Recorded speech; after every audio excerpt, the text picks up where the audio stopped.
What if it was you that learned to find gold and platinum so proficiently that your sluice box turned gold day after day, pound after pound after pound? Would it change your life?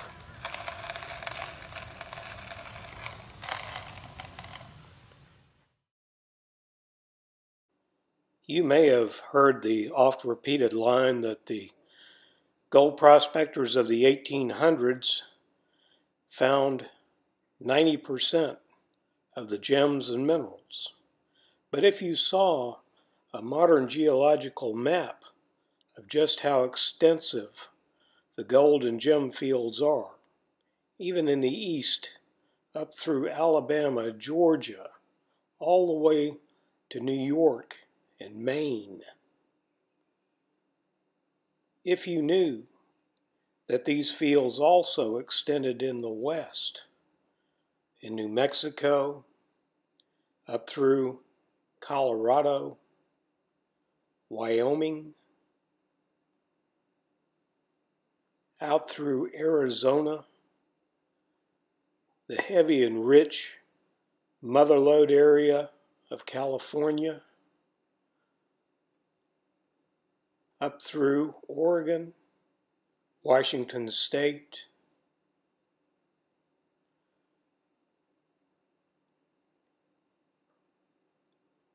Idaho, Montana, with very rich deposits, down through Utah, North and South Dakota. If you knew that even the Great Lakes areas have deposits, well, you might think something entirely different. Now, if I was to tell you that most of the western states, the 19 states that allow mineral claims to be filed, have been claimed, that would be a true statement. And you might not further your pursuits. But if I was to also tell you that 95% of those claims have gone back to the government because the filers of those claims in the 1800s and later were either deceased or had failed to pay their assessment fees, which are usually under $200 per year, that would also be true, leaving 95% of the West wide open. Now, this is one of the mineral claims that has been closed. This is a lode claim, accessible on the Bureau of Land Management's LR 2000 computer. The quartz queen. Why would we look for quartz? Well, we wouldn't necessarily look for quartz, and we wouldn't necessarily file a gold claim. We might file a quartz claim, and because gold is located within quartz veins. This was a common tactic, especially of the 1800s, where they'd file a claim for sand or anything other than what they were looking for, which was gold. Quartz or an iron claim. What is the third thing that goes with quartz and iron? It is gold. Closed. And you can go through claim after claim, when it was filed, when it was closed, the dates. Opened in 82, the location date. And if you look for claims that were pre-1975, that would be the date when metal detectors were being perfected. That might give you another angle on your quest. Well, why gold? Why gems? Well, gold and gems have been valuable now for over 6,000 years. Wars have been fought over them. There's not much chance that they're going to be nothing in the near future. We don't have to do much to them to have a saleable item. When they're in the ground, they're of zero value. We don't even know they're there. The minute we dig them up, they have a value. If we take and turn them into a ring or facet them, they have another value. And they have value all along the line. What's created here between nothing and here, it's most valuable, wealth creation, nothing more than capitalism. And the people who facet the material or even make the machines to make that possible, the truck driver who drives it to wherever it's going, all of these things accrue simply as a result of finding these materials. The people who built the nation knew this well when they created the 1872 mining law, which allows the individual to go out on the public lands in the 19 western states and search for our valuable deposits and make them saleable materials. Now, how did the public lands come into being? Well, in the beginning, when all of these lands came on the government register, if you could fence it and then farm it or ranch it, you could have it. They would give it to you. Well, nobody knew much what to do with 300 miles of mountain range or certainly thousands of miles of desert. So they simply stood until gold was discovered. And when gold was discovered, of course, a mad rush began west, virtually leaving the gold deposits in the east to be mined at some later date. Now, to use the public lands out west, you don't have to have a mining claim. In fact, as we've learned, most of the mining claims out west have gone back to the government. The lands in the west are about 95% open.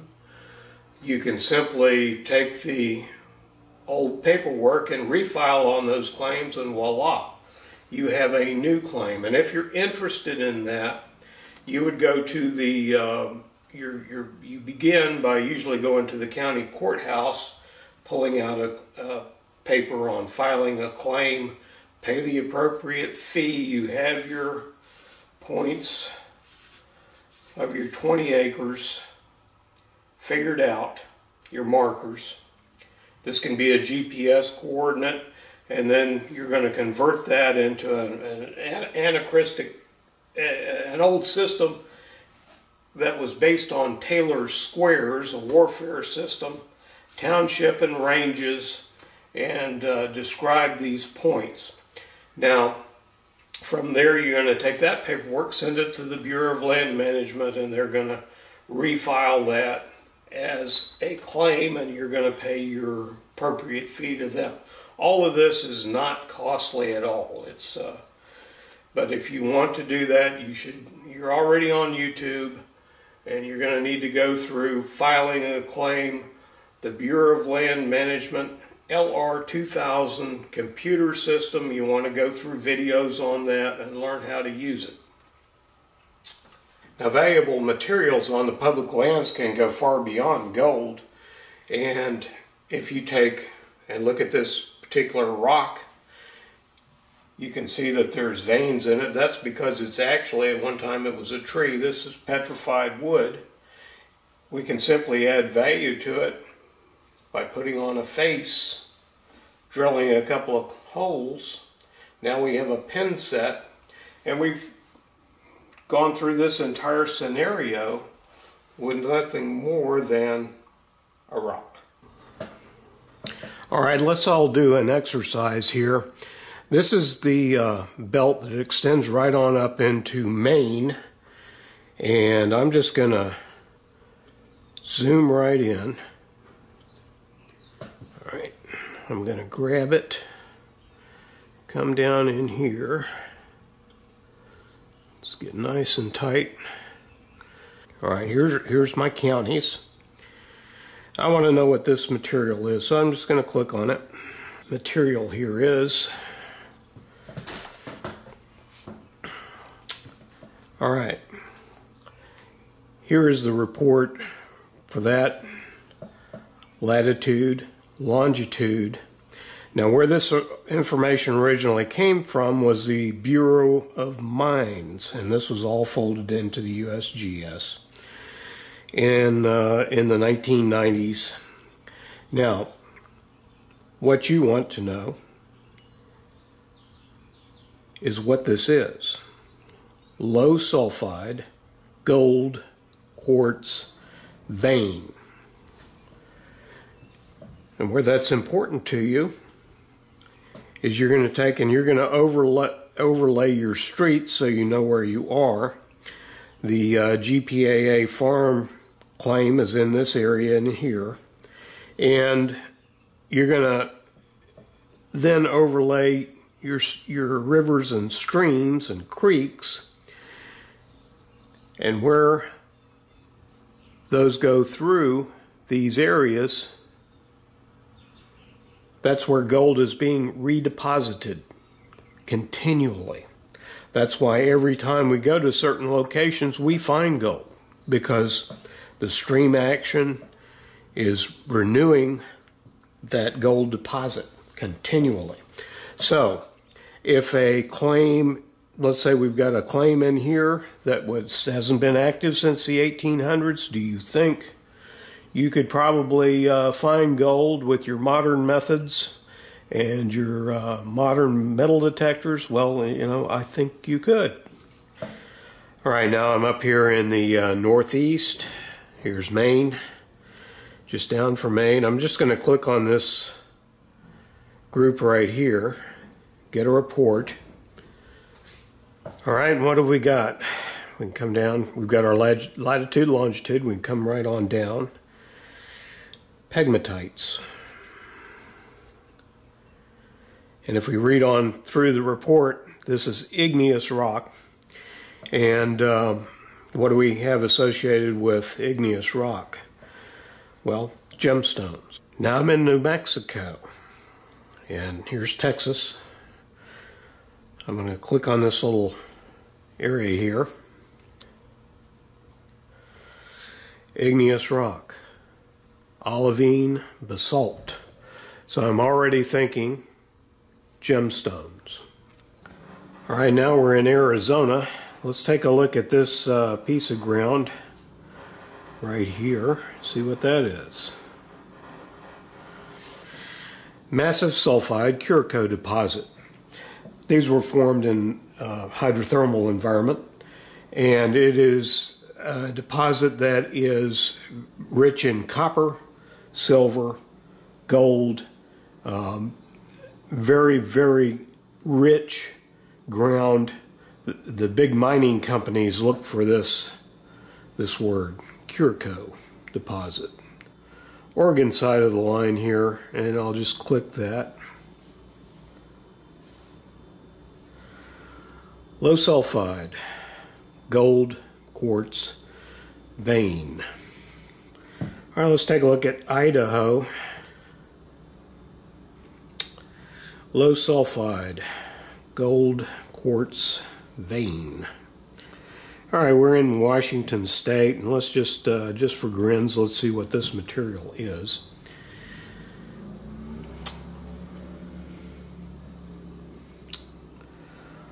Low sulfide, gold, quartz, vein. You now know the possibilities. You can no longer be snowed by anyone as to how much gold and gem material awaits you to find. Now I'm going to march right through in this first class, and we're going to find out where the gold comes from, where it most commonly is. We start out with a mineral vein. The residual gold is actually what's on the face. Alluvial gold is simply when it falls down. That's the first place that it falls. A stream placer alluvial gold is when it gets into a stream. And a bench placer is where water activity was once higher up as the stream was cutting down and left a deposit there. Bench placer. Now, Bajada placer is simply in our dry areas where we've got a mineral vein, got an alluvial placer comes down, generally as water action or wind action, and it leaves a Bajada placer. Anywhere you look for that on the side of the mountain, in dry areas, wherever you've got a decrease in angle. Now, what kind of gold are we looking for? Well, I don't know about you, but I kind of like my gold to be pure. 99.86% pure gold, purer than a gold coin, which generally clocks in at 89 to 91%. And this is the kind of gold that we can find when we're looking for low sulfide quartz gold deposits, pure gold. These are gold-only deposits. They're hosted in granite greenstone terrains. What is that? That's a separated plate from when the gold was formed hydrothermally under the sea. A separated plate. A greenstone belt. Those are those rich areas that you've just seen. The greenstone belt can be for a mile, quarter of a mile, or hundreds of miles, as you've just seen. These are mafic rocks, iron rich. They are deformed, risen earth crust from the bottom of the seafloor. They're serpentinite associated. Serpentine, olivine, the green colored rocks. Okay? They're high in magnesium, olivine, and iron content. Chemically, they're equal to basalt or associated with basalt. We tend to think of basalt as formed up above in a dry environment. If we have an ultramafic rock, these are extremely rich, and their associations are with nickel and diamond. Where we have our major faults, and you were just looking at them in the colored areas, and you saw these rings, all right, these are the strike and slip zones, where the plate has risen up through the host material, and now we have an intrusion. And these are the zones, and this is where, when we can get a stream or a river cutting through these areas, that's where we're going to get our very rich deposits of gold coming out.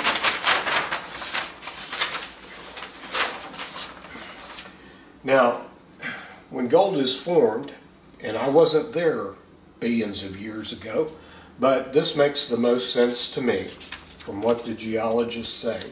And as a prospector, you should know something about geology. That's one of the differences between a prospector and a miner. The miner goes in and gets the deposit. The prospector can find deposits anywhere in the world, any type in the world. They just need to know what they're looking for, whether it's gemstones or diamonds or copper or whatever it happens to be. The prospector goes out and finds the deposit. Very often in small-scale mining, these people are the same people, the miner and the prospector. It's all rolled into one. Now, on the seafloor, we have some kind of magmatic event. We have magma coming up, and it starts cooking off the salts.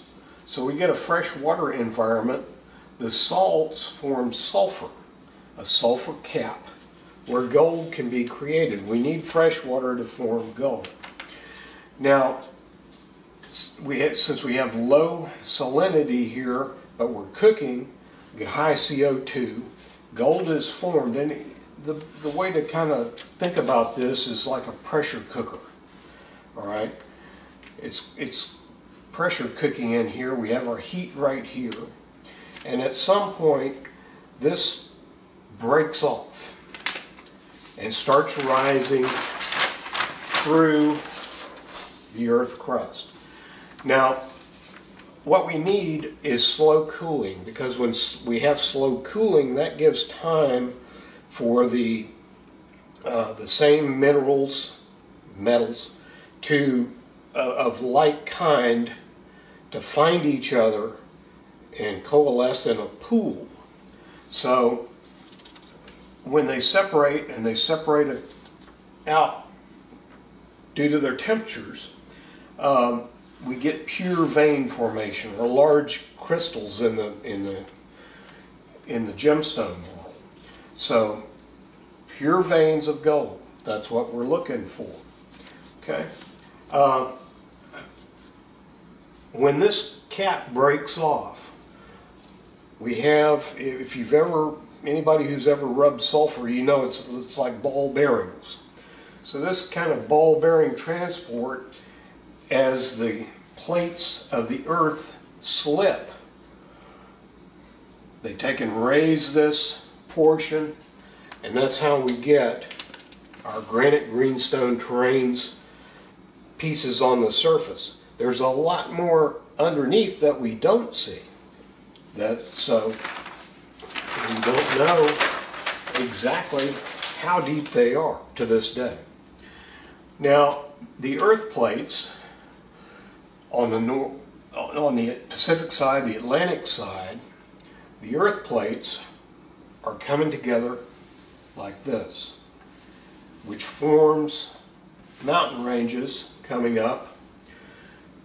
The optical effect of that is we get mountain ranges and things like the Continental Divide, a north-south delineation. The practical effect is that the gold-bearing veins are also north-south.